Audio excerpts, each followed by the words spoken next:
Shalom, ibu-ibu yang terkasih. Senang berjumpa hari ini bersama-sama. Saya percaya tidak ada yang kebetulan di dalam Tuhan. Salam sejahtera dalam Tuhan Yesus Kristus. Kita akan berdoa sebelum kita sharing firman Tuhan sore hari ini. Bapa, kami bersyukur untuk sore hari ini. Terima kasih Tuhan baik atas kami. Kami percaya rancangan-Mu selalu yang terbaik atas setiap kami anak-anak-Mu. Siang hari ini kami mau sharing atas kebenaran-Mu. Tuhan memberkati setiap kami sehingga hati kami diterangi oleh kebenaran-Mu dan kami dimampukan untuk melakukan firman-Mu dalam hidup kami. Di dalam nama Tuhan Yesus kami berdoa. Amin. Ibu-ibu yang terkasih, sebelum saya memulai, saya mau memperkenalkan diri. Nama saya Pendeta Pembantu Jun Nendisa. Hari ini saya sudah ada di Indonesia setelah kurang lebih 5 bulan saya ada di Malaysia, Penang untuk berobat karena perjalanan yang harus saya lalui, dan saya percaya bahwa Tuhan tetap baik dalam hidup saya. Suami saya juga seorang pendeta, namanya Pendeta Joel Manalu. Nanti dalam khotbah saya akan juga boleh sharing tentang perjalanan yang Tuhan izinkan untuk saya alami. Ibu-ibu yang terkasih, hari ini tema kita adalah mata yang indah. Bersama-sama boleh kita buka Alkitab kita dalam Lukas 11 ayat 34 sampai 35. Lukas 11 ayat 34 sampai 35.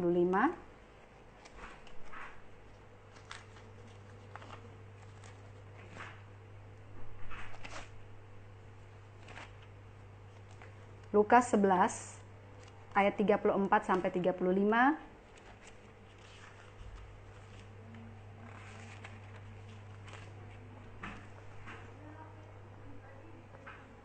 Demikian firman Tuhan, matamu adalah pelita tubuhmu. Jika matamu baik, teranglah seluruh tubuhmu. Tetapi jika matamu jahat, gelaplah tubuhmu. Karena itu perhatikanlah supaya terang yang ada padamu jangan menjadi kegelapan. Ibu-ibu yang terkasih, memiliki mata yang indah adalah idaman para wanita. Oleh karena itu ketika kita di make up, maka menurut pengalaman yang saya lihat dan alami sendiri, bagian yang paling lama akan di make up adalah bagian mata. Ya, karena ternyata begitu mata kita di make up, maka akan terlihat perubahan pada penampilan kita. Oleh karena itu, orang akan berusaha untuk mempercantik matanya. Ada yang namanya tanam bulu mata ya, kemudian ada juga tato alis, lalu ada juga yang memakai kontak lens supaya matanya terlihat indah. Ibu-ibu yang terkasih, Alkitab juga setuju bahwa mata sangat penting bagi kita. Dalam pembacaan kita dalam Lukas 11 tadi dikatakan bahwa kita harus memiliki mata yang baik. Karena ternyata mata yang baik itu menentukan kondisi hidup kita. Bayangkan ibu-ibu, seseorang yang terganggu penglihatannya, ada masalah dengan matanya, maka hal itu akan cukup mengganggu aktivitas orang tersebut. Saya dalam usia yang sekarang sudah cukup merasa terganggu juga kalau membaca tulisan-tulisan yang kecil dengan jarak dekat. Ya, jadi saya sudah merasa memerlukan alat bantu untuk bisa melihat. Lalu kemudian dalam firman Tuhan tadi juga, Alkitab juga mengingatkan bahwa bukan hanya kita harus memiliki mata yang baik, tetapi juga tidak memiliki mata yang jahat.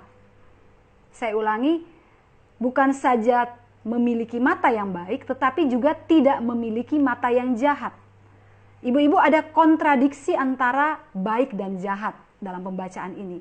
Seharusnya kalau berbicara secara fungsi mata, maka perbandingannya adalah seharusnya mata yang baik dan mata yang sakit.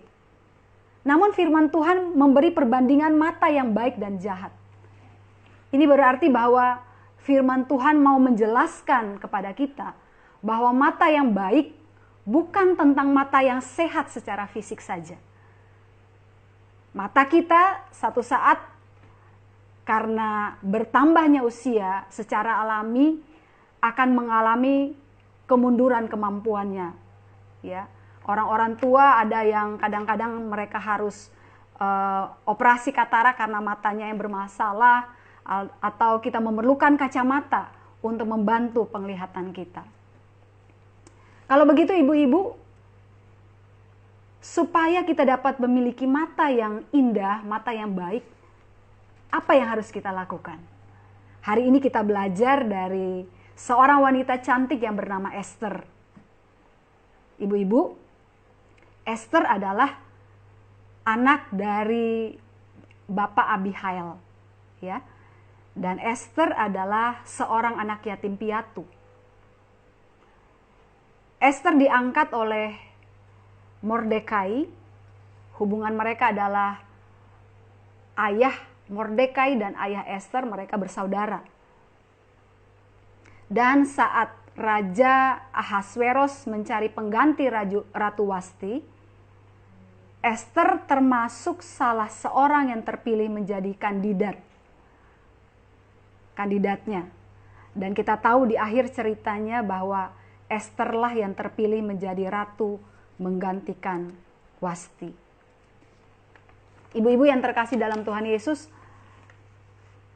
banyak kandidat-kandidat lain yang mungkin lebih cantik daripada Esther, atau mereka punya koneksi. Tetapi mengapa Esther yang terpilih? Alkitab mencatat bahwa Esther terpilih karena dia punya pribadi yang baik.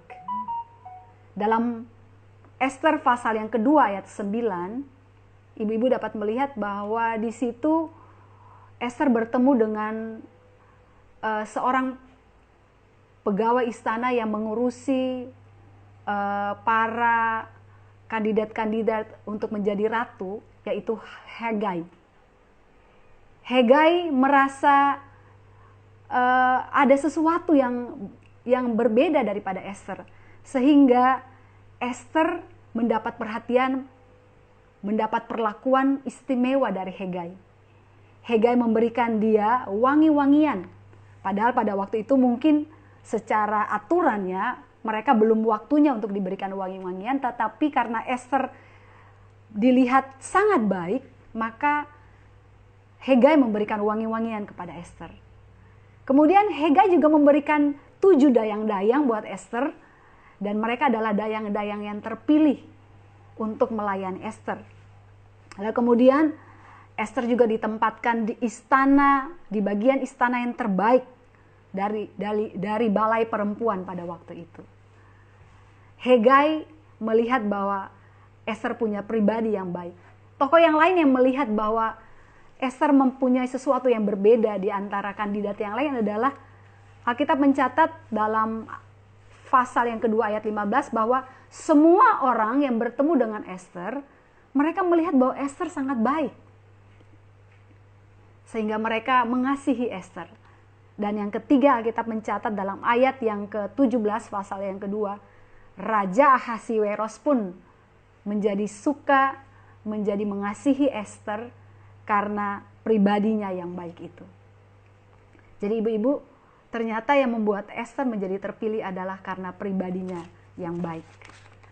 Nah, hari ini kita mau belajar juga dalam pribadi Esther yang baik itu, apa yang dapat kita pelajari? Bagaimana supaya kita memiliki mata yang indah? Yang pertama, ibu-ibu yang terkasih, mata yang indah adalah mata yang tidak melihat masa lalu.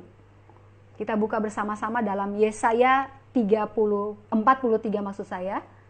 Yesaya 43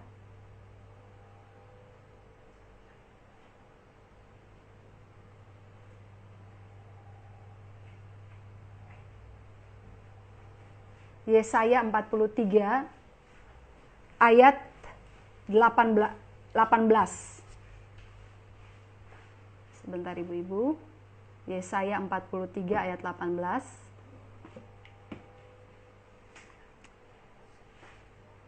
Firman Tuhan, firman-Nya, janganlah ingat-ingat hal-hal yang dahulu, dan janganlah perhatikan hal-hal dari zaman purbakala. Ibu-ibu, yang kita dapat pelajari dari Ester yang pertama adalah ketika kita punya mata yang indah, maka kita tidak melihat lagi masa lalu kita. Sebagai seorang yatim piatu, Ester pastilah tidak dapat merasakan kasih yang sempurna seperti yang dirasakan oleh anak-anak lain. Sebagai seorang buangan pada waktu itu, bangsa yang terbuang, yang dibuang pada waktu itu, Ester pun mengalami hal-hal yang tidak bisa dialami sebagai orang yang merdeka. Namun ibu-ibu yang terkasih, Ester tidak memandang masa lalu itu sebagai penghalang.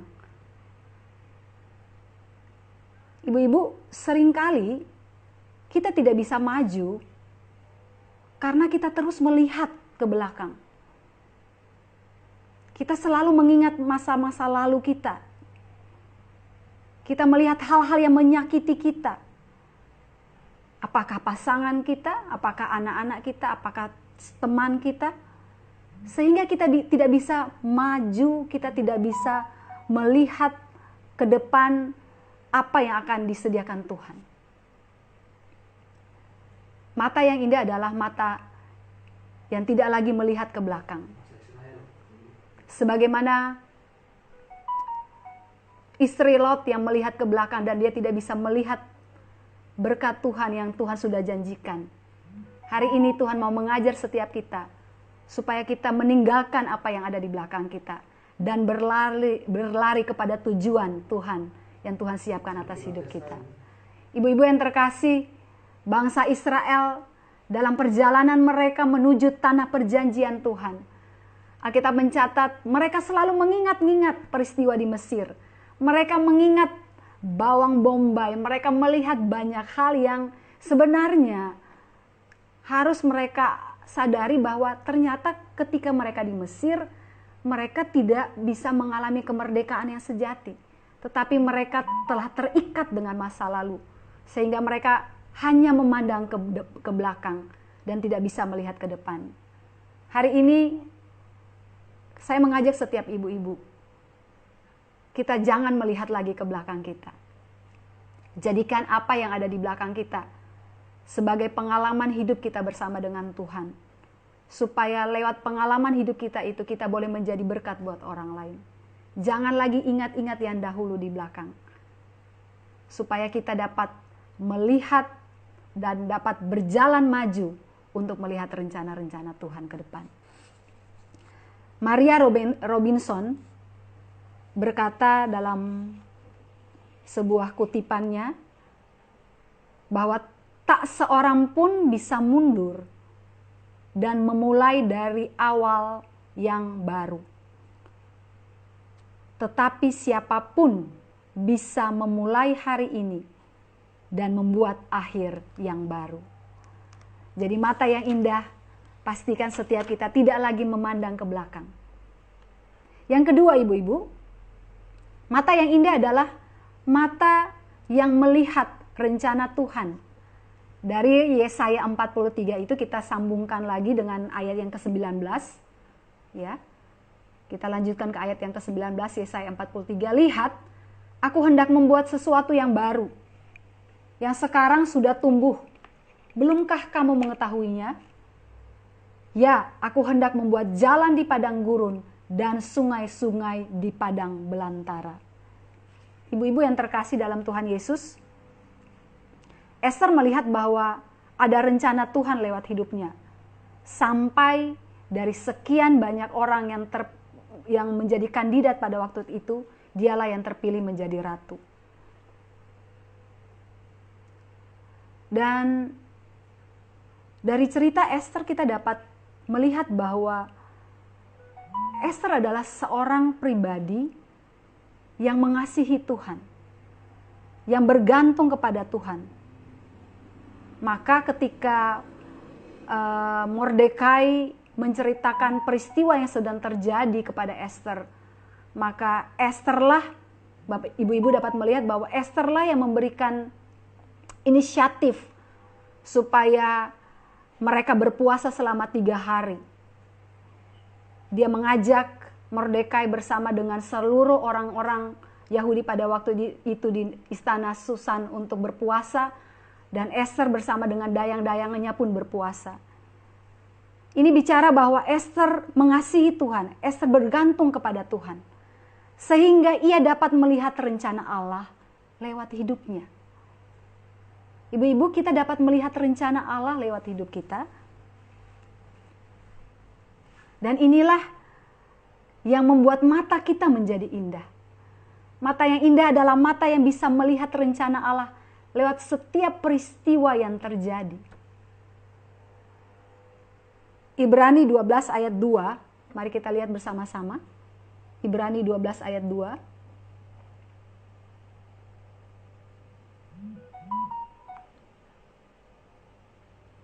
Ibrani 12 ayat 2 berkata, marilah kita melakukannya dengan mata yang tertuju kepada Yesus, yang memimpin kita dalam iman, dan yang membawa iman kita itu kepada kesempurnaan.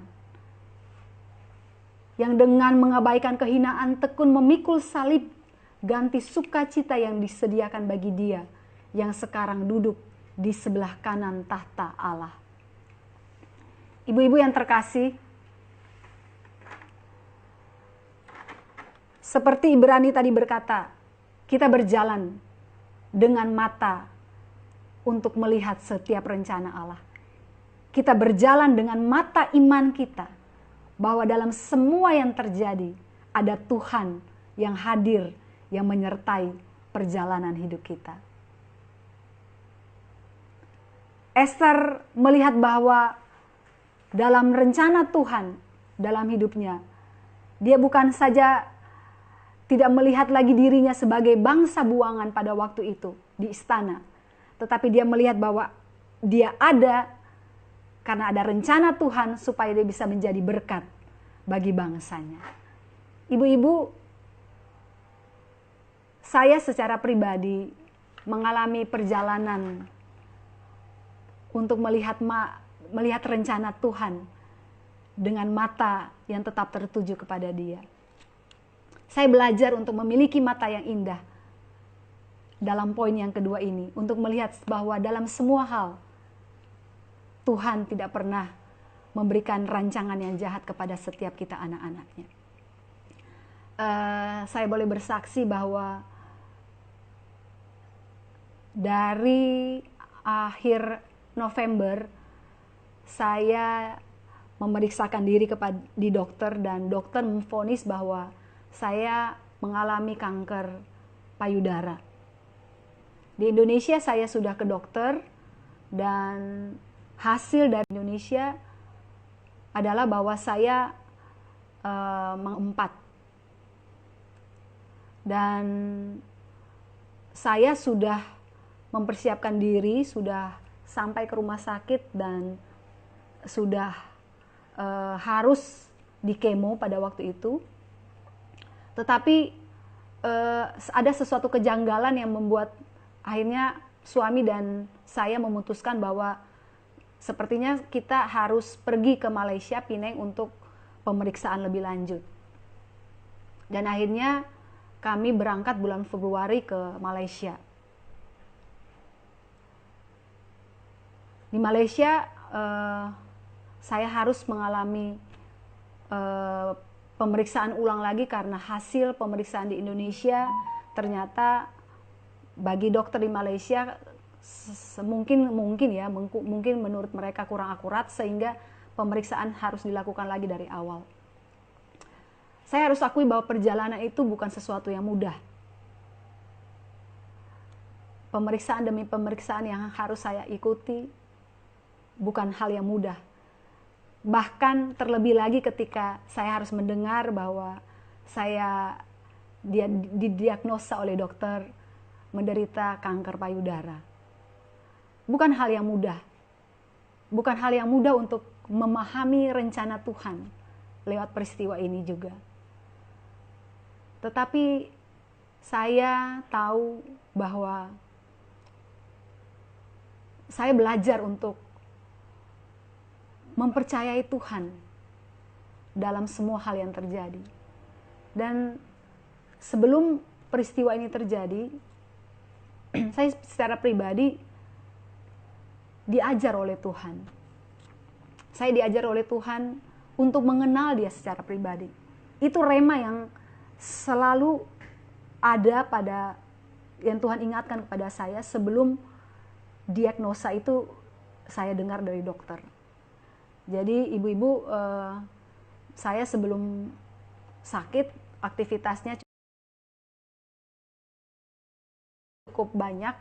Jadi saya pagi-pagi harus mengantar anak-anak sekolah, lalu kemudian sesudah itu saya harus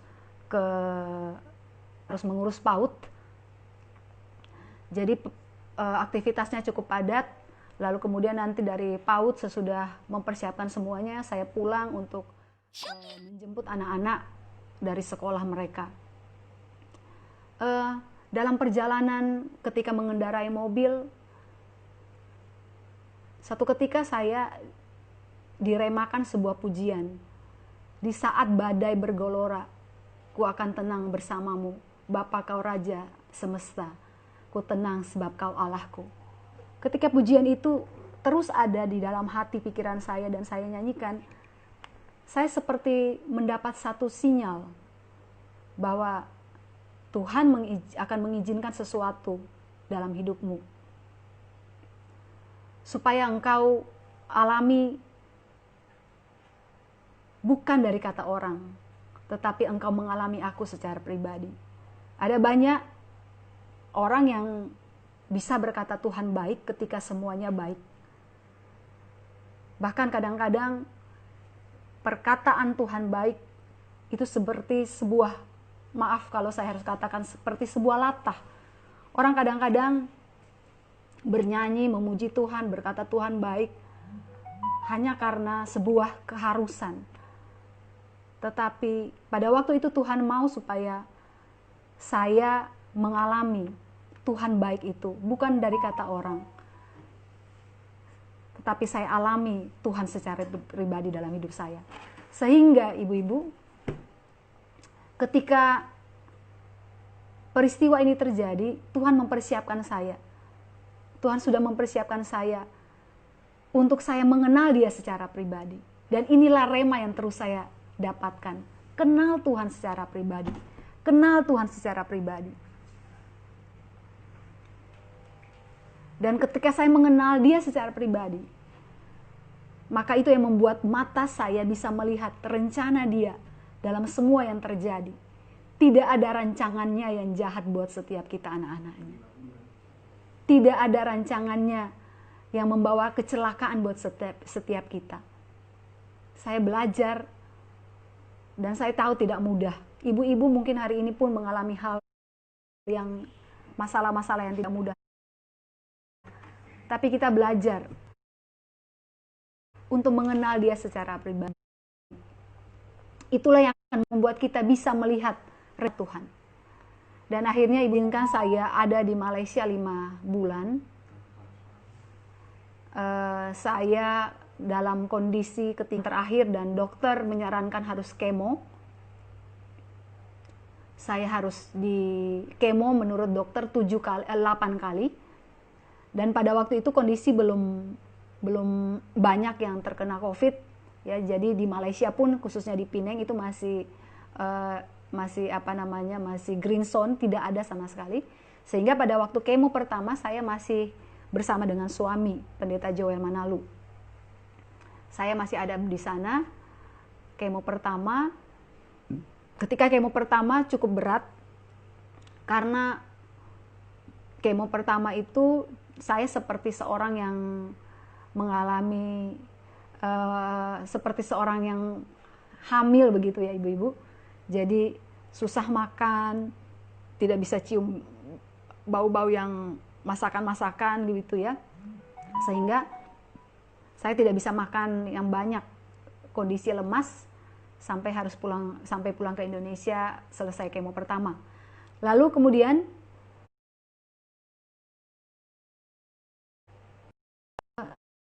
saya di Jakarta. Tapi sebelum 20 Maret itu kami dapat berita dari sana, dari adik yang ada di Penang, bahwa pemerintah Malaysia akan melockdown Malaysia pada waktu itu tanggal 18 Maret. Jadi rencana awal tadinya saya akan berangkat tanggal 19 itu berubah. Akhirnya saya harus berangkat sehari sebelum lockdown. Saya berangkat tanggal 17 Maret.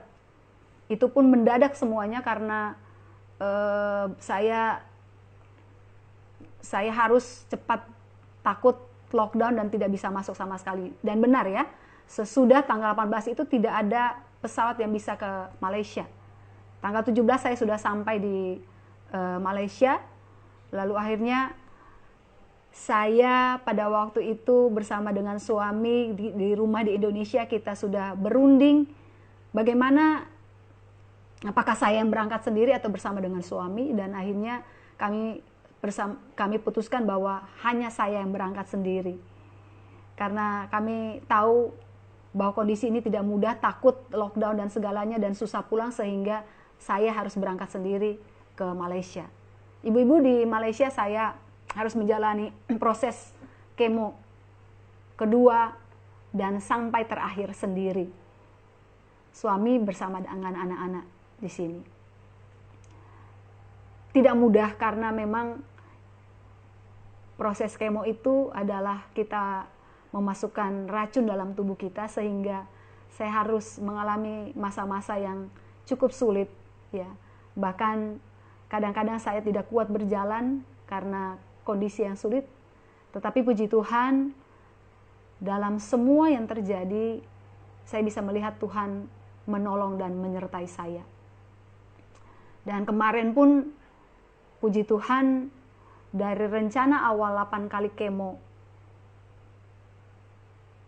dari kondisi awal ketika USG dan PET scan dan semua yang sudah dilakukan, dokter melihat ada 2 benjolan di payudara saya. Terakhir sebelum saya kemo ke-7, pemeriksaan ulang dilakukan dan dokter menemukan 1 benjolan hilang. Puji Tuhan. Dan 1 benjolan lagi dari ukuran 5 cm menjadi 1 cm lah. Kecil menjadi mengecil. Puji Tuhan untuk semuanya yang Tuhan kerjakan. Saya tahu bahwa semuanya ada dalam skenario Tuhan. Tuhan tidak pernah memberikan rancangan yang jahat buat setiap kita. Dan akhirnya saya hanya perlu 7 kali kemo. Lalu kemudian saya sudah dioperasi karena sudah selesai kemo. Dan kemarin juga sudah dioperasi ibu-ibu di Malaysia. Semuanya dalam kondisi tidak ditemani suami. Tapi ada Tuhan Yesus yang menyertai kita. Amin. Menyertai saya. Lalu puji Tuhan, akhirnya pada tanggal 10 Agustus kemarin saya bisa pulang ke Indonesia. Saya percaya bahwa Tuhan mengajar saya untuk memiliki mata yang indah. Untuk dapat melihat rencana Tuhan dalam semua yang terjadi dalam hidup saya. Dan semuanya itu dimulai dari saya mau belajar mengenal Dia secara pribadi. Ibu-ibu, mari kita belajar mengenal Tuhan secara pribadi. Supaya kita tidak curiga kepada Dia. Supaya kita tahu bahwa rancangannya memang tidak selalu seperti yang kita ingini. Tapi firman Tuhan berkata, selalu yang terbaik. Karena Dia Bapa kita, kita anak-anaknya. Seorang Bapa tidak akan pernah memberikan yang jahat kepada anak-anaknya. Bapa di surga akan selalu memberikan yang terbaik buat kita. Dan puji Tuhan, saya ada di Indonesia kembali. Dokter memang menyarankan untuk saya tetap dalam proses pemantauan. Nanti 3 bulan sesudah ini saya harus radiasi. Saya masih tetap kontak dengan dokter di sana. Dan saya percaya bahwa kalau Tuhan sudah menolong saya saat ini, Tuhan akan terus menolong, menyediakan apa yang saya perlukan untuk waktu-waktu ke depan.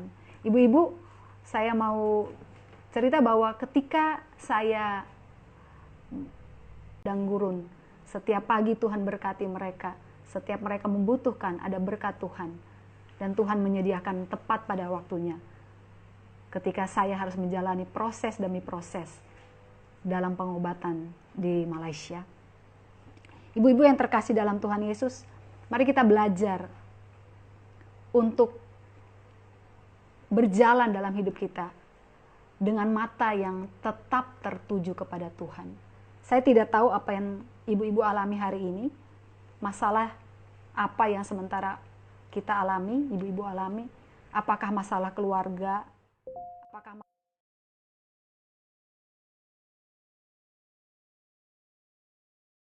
masalah sakit penyakit,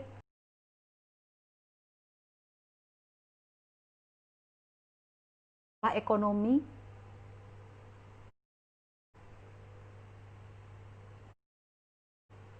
Berjalanlah dengan mata iman. Iman itu bicara tentang sesuatu, tetapi kita percaya Tuhan sudah sediakan buat setiap kita. Yang hari ini seperti tertutup buat kita. Tapi percayalah, ada pintu yang lain yang akan Tuhan bukakan buat kita. Hidup ini, karena kita punya Tuhan yang akan selalu menyertai kita. Iman kepada Yesus, itulah dasar yang paling kuat untuk kita berjalan dalam hidup ini. Hari-hari ini, situasi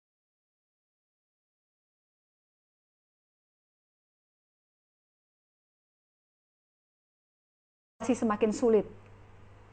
Kondisi-kondisi tidak bisa kita, tapi saya mau mengajak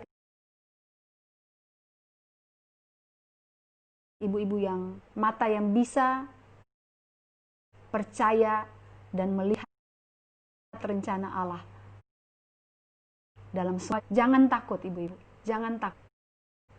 Ketika Daud berhadapan dengan Goliat, dia tidak gentar. Goliat yang begitu luar biasa, tetapi dia punya Tuhan yang besar yang menyertai dia. Dia tidak lihat besar yang mampukan dia untuk bisa berhadapi setiap masalah, setiap persoalan kita. Masalahmu besar, tapi Yesus, masalah boleh ada, tapi ada Yesus melewati lembah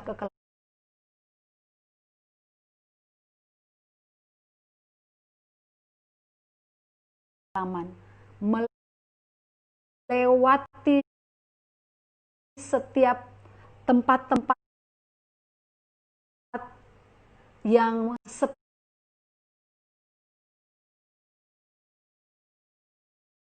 sepertinya bisa bersama dengan kita.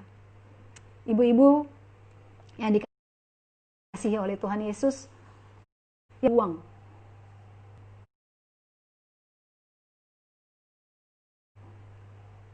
Pada waktu kejadian yang terjadi atas bangsa Israel, orang Yahudi pada saran kepada Esther supaya Esther dapat berhasiweros,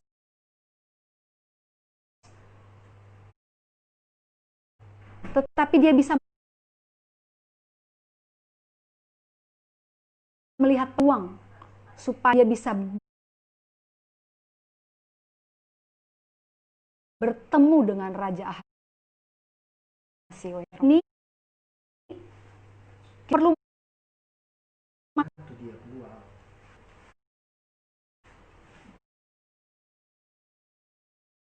kita bawa bersama dengan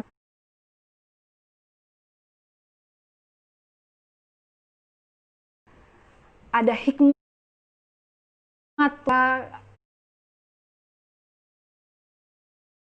pengurapan Tuhan. Ada orang tadinya kerja mencari peluang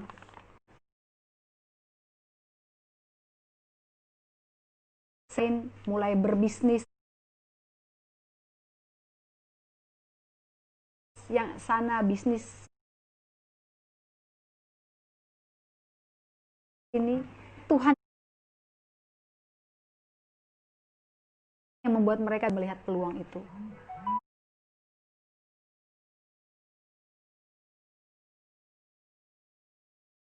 Esther melihat semua yang ada bisa melihat peluang. Karena apa kan? Ada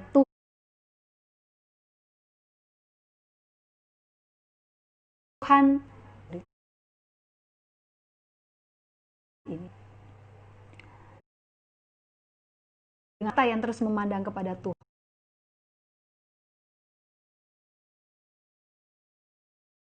Kepada Dia.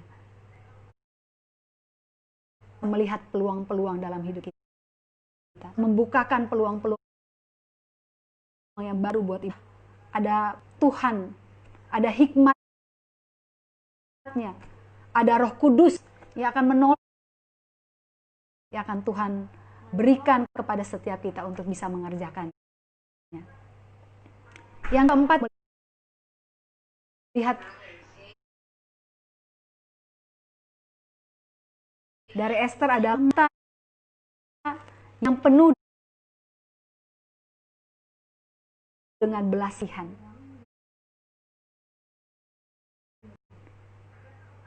Ibu-ibu yang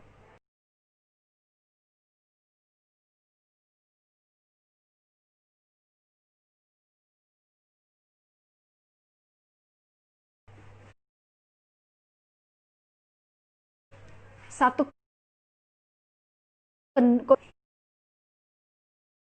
membuat orang akan merasa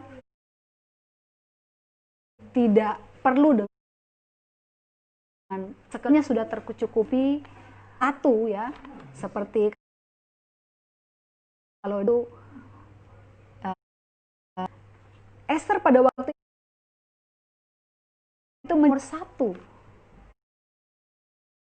aman dalam kondisi yang begitu aman, bisa saja Esther berpikir hanya kepada dirinya.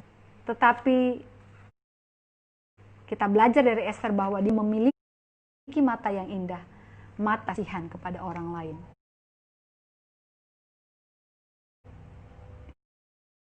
Sehingga ketika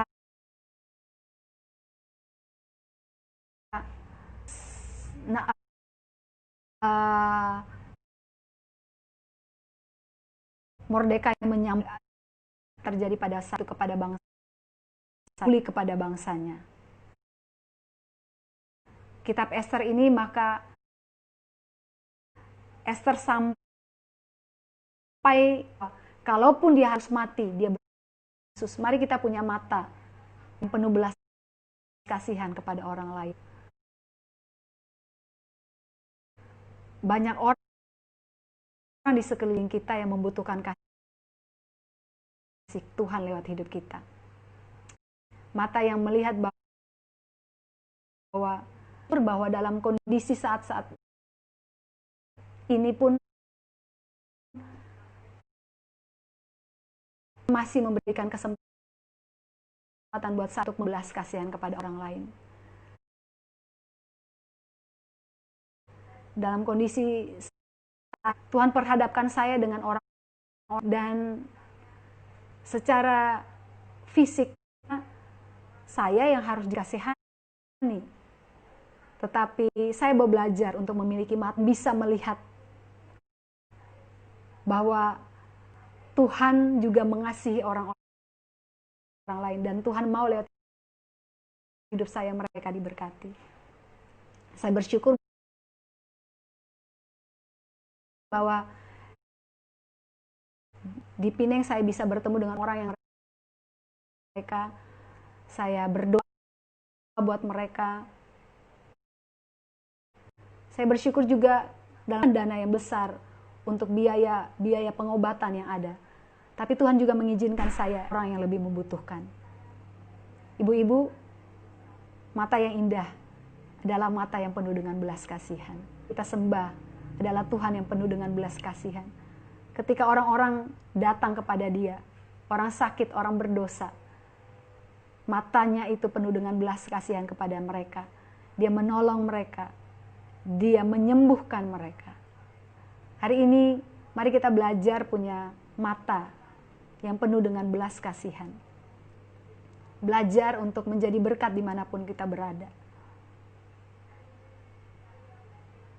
Kita menjadi berkat bukan ketika kita berkelimpahan saja, tetapi yang menjadi hal yang luar biasa adalah dalam kekurangan kita pun, kita bisa menjadi berkat kepada orang lain.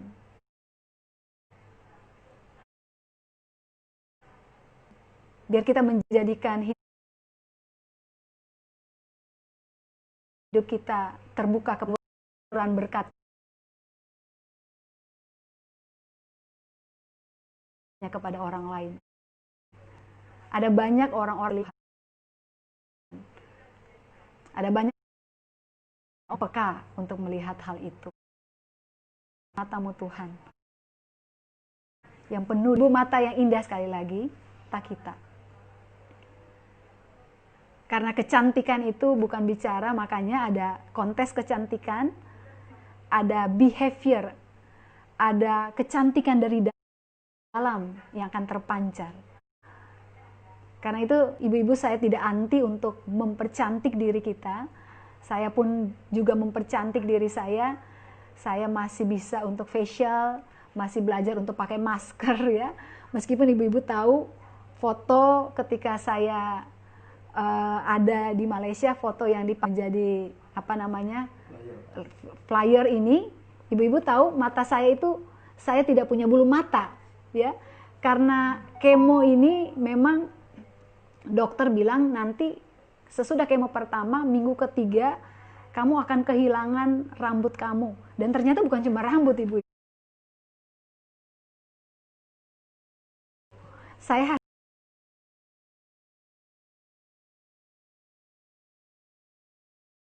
semua bulu mata saya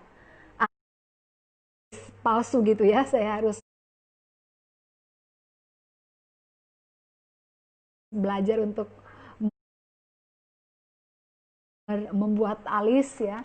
Tapi saya hal itu saja, dari hal fisik saja. Kita tetap bilang kepada saya ketika saya kemo, harus tetap cantik. Meskipun sakit harus tetap cantik, tapi bukan itu yang menjadi prioritas kita. Kecantikan kita bukan secara fisik kita. Mata yang indah adalah yang pertama. Mata yang tidak melihat masa. Jangan lihat lagi apa yang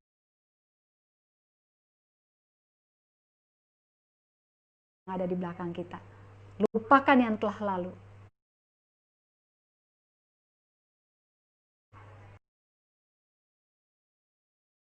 Lalu yang lalu. Arahkan mata kita ke depan.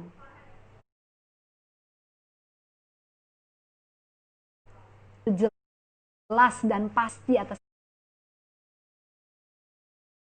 setiap kita anak-anak dengan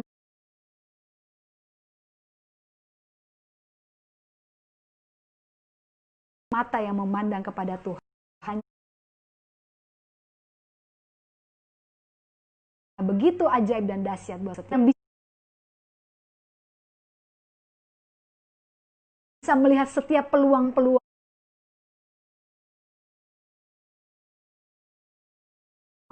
Mata yang indah. Doa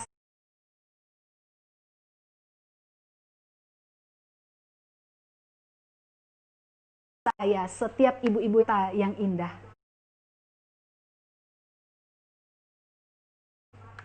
Tuhan kepada orang-orang di sekitar yang sudah saya sampaikan ini. Menjadi berkat buat kita semua. Dan buat ibu-ibu. Mari kita berdoa bersama-sama. Sesuatu pun yang terjadi di dalam hidup kamu, Firman-Mu berkata bahwa siapakah yang dapat mengerti pikiran Tuhan. Kami tidak bisa mengerti perjalanan hidup kami, tapi yang mata yang indah Tuhan. Mata yang terlalu, mata yang mengarahkan kepada rencana-rencana-Mu. Mata yang dapat melihat setiap peluang-peluang yang Tuhan mau untuk kami kerjakan, dan mata yang penuh dengan belas kasihan. Hamba-Mu berdoa buat setiap kami yang mendengar siaran program hari ini Tuhan. Kami berdoa di dalam nama Tuhan Yesus. Tuhan yang memberkati setiap ibu-ibu hari ini. Tuhan yang tahu setiap pergumulan-pergumulan yang sementara kami alami. Dan hamba-Mu berdoa, kiranya Tuhan memampukan setiap kami memiliki mata yang indah. Mata yang meninggalkan masa lalu. Mata yang mengarahkan kepada janji-janji Tuhan. Dan kami percaya kemenangan demi kemenangan akan Tuhan kerjakan buat setiap kami. Hamba-Mu berdoa dan hamba percaya bahwa Tuhan, Engkau akan menuntun kami. Tuhan, ada Roh Kudus yang akan selalu mengingatkan kami. Kami tidak pernah sendiri, tapi ada Roh Kudus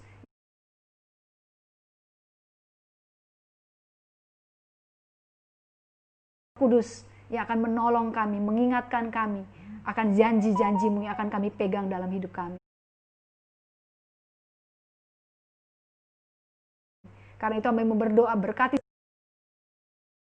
setiap kami, berkati perjalanan yang bersama dengan Engkau Tuhan. Anugerah-Mu tidak di dalam nama Tuhan Yesus Kristus kami percaya